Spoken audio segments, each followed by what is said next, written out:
Greetings and welcome. In this session, we will discuss about the introductory part of the fluid dynamics. Now, in the previous video sessions, you will see in a playlist 3 units. First unit that is fluid properties, different fluid properties. Fluid is a substance, working substance, which can deform under the action of shear force. Now this fluid, for example, as a water, mostly in a fluid mechanics is studied in the different kinds of devices, mechanical devices, that is a pumps, hydraulic pumps, centrifugal pump, turbines. So here we study the fluid. That branch is called as fluid mechanics. In a fluid mechanics, depending upon the location of the fluid, that is whether the fluid is in a steady state condition, means under stationary condition, or in motion. According to that, fluid statics means branch of the fluid mechanics where the study of a fluid under rest is a study, that is called as fluid statics. And when the fluid in a motion without consideration of forces, that is studied, then it is called as fluid kinematics. So these two units are you will find in the playlist. Now the next is the fluid dynamics. Now here in a fluid dynamics study of the fluid which is in motion, but because of some forces, because the motion is caused by the force, application of force. So there are different forces which are acting on the fluid element that we will see in a fluid dynamics. So here in this fluid dynamics, as an introduction session, we will see the content of this fluid dynamics unit, what we will study in further video sessions. So here first of all we will study different types of forces acting on the fluid element.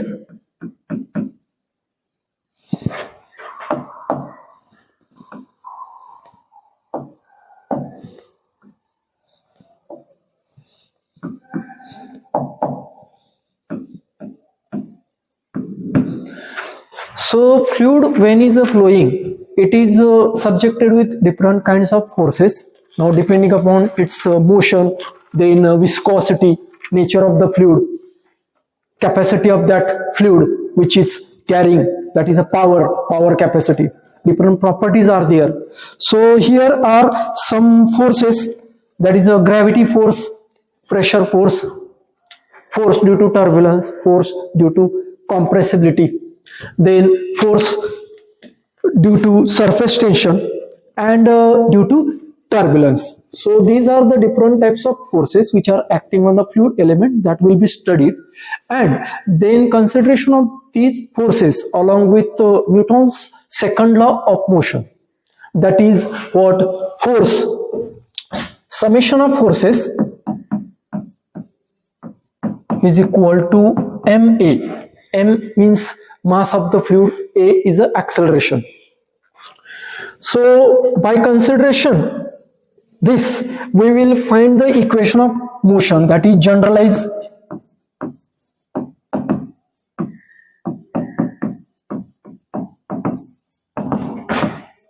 this will be generalized equation. This we will study. Then consideration of some forces based on this equation can be modified as a Reynolds equation.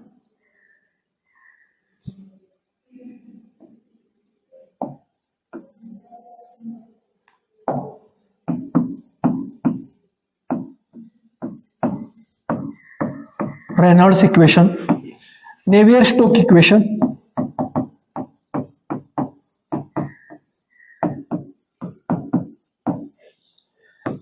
and Euler's equation. So these three equations are used for the different categories. After that, then Euler's equation again is a further process, and we will find the Bernoulli's equation.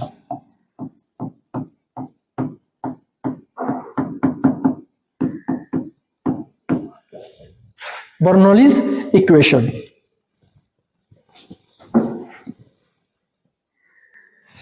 Now this equation is in a brief we will see here. It is giving the information about the amount of energy which is present in the flowing fluid. So basically there are three types of energies which are considered here under this Bernoulli's equation.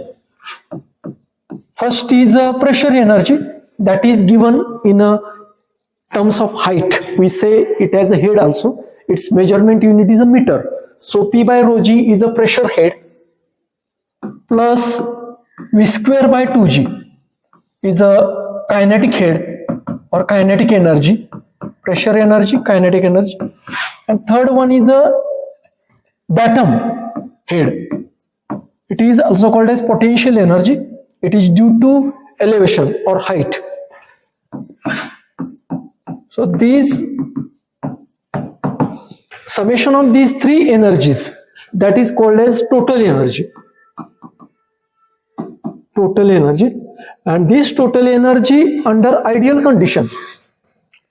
For the ideal condition, this total energy in a flow remains constant. So that we will see there in that session where the derivation of Bernoulli's equation will be obtained. Before that, derivation of Euler equation also we will have to study. After that, there are some applications of Bernoulli's equation.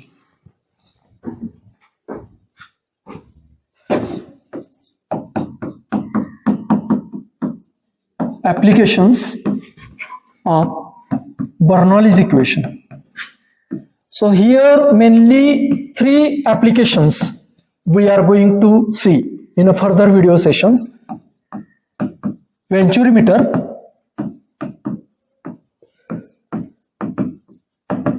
Orificemeter and pitot tube.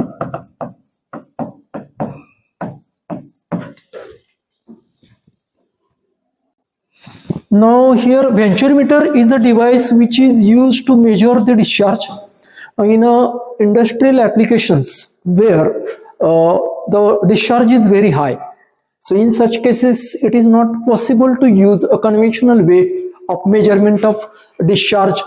A conventional way means what we use to find the actual discharge, Q actual, that is equal to volume of the fluid flowing through a pipeline, suppose, per unit time. So volume is in meter cube and time is in second. So unit of discharge will be what? Meter cube per second. So this is the conventional way to measure the discharge. Now in the actual case, in industrial heavy applications, it is not possible to measure actually discharge. So that is why here we find this application or this device called as venturimeter, which gives us discharge. For that we use the relation, that is a Q actual is equal to CD into Q theoretical. CD is a coefficient of discharge. Coefficient of discharge. Now this CD is actually what? By this equation, by arranging the terms, it will be what? Ratio of actual discharge to theoretical discharge. Now this coefficient of discharge value for the venturimeter is known. So it is ranging about 0.94 to 0.98. Experimentally it is obtained. So with the known value given of the particular venturimeter used in applications, we can find the actual discharge. Q theoretical, for that Q theoretical discharge we get after the study of derivation, means expression for theoretical discharge for venturimeter. So here we will see just in a brief A1 A2 square root of 2GH divided by A1 square minus A2 square inside the bracket. We will see in detail in a further video session. A1 and A2. A1 is the area of a pipe and A2 is this is a smaller diameter, we call it as a throat. So at throat section, there is a manometer tube. One end of the manometer is attached on the pipe, means on the full diameter, and one other end is attached on the smaller diameter, where the least diameter, that section is called as throat section, or we call it as vena contracta also. So here another end of the manometer. Then in the manometer we find the deflection of the manometric fluid. That deflection is a H. So using these parameters and with this value we can find the value of actual discharge. So this is about the venturimeter that we will see in a detail in further video sessions. Second application of the Bernoulli's equation is a venturimeter. It is also used to measure the discharge in a pipe flow. Now Orificemeter, this is a use where the compact space is available, because in case of venturimeter we see first section and then last section. There are three sections of venturimeter. We call it as convergent cone, throat, and then divergent cone.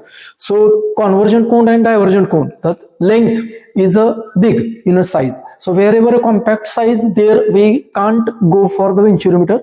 So in such case we use Orificemeter. So here we find this orifice plate which is here fixed on the pipe, and here are the connections of the manometer for the measurement of deflection are fitted here.